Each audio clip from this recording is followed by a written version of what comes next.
Building Health was established in 2020 by the Community Health Center of Southeast Kansas to address social determinants of health. What the global data demonstrates is that about 20% of a person's health outcomes are directly related to what occurs inside the clinic.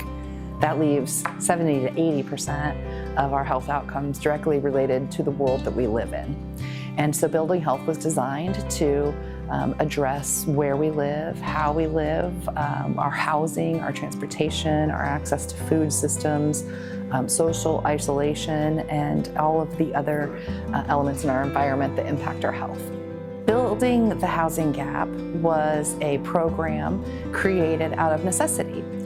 Staff at Building Health Inc., particularly our homeless programs manager, identified areas where our community did not have resources to meet a very specific need.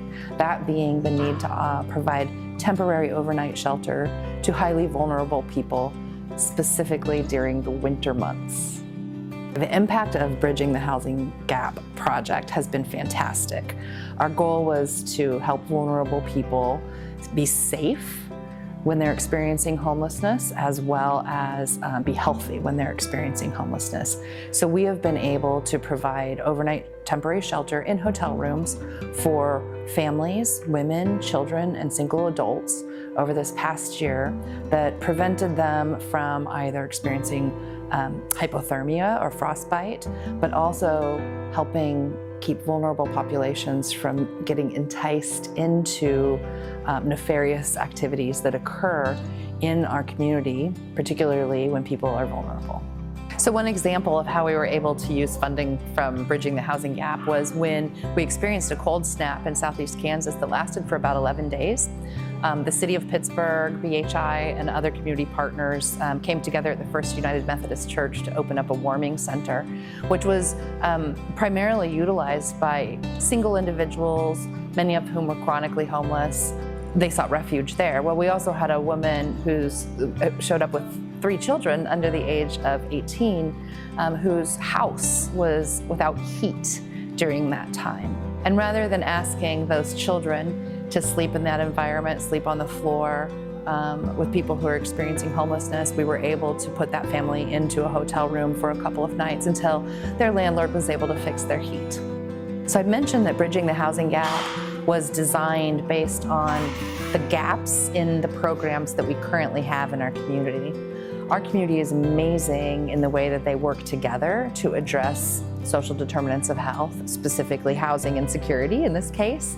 However, there are requirements associated with each type of funding, and some of them don't cover costs that we collectively know are needed, such as overnight hotel stays.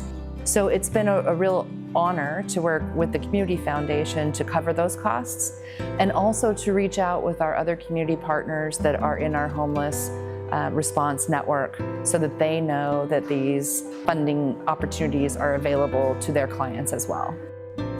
I'm really grateful that I have the opportunity to do the work that I do.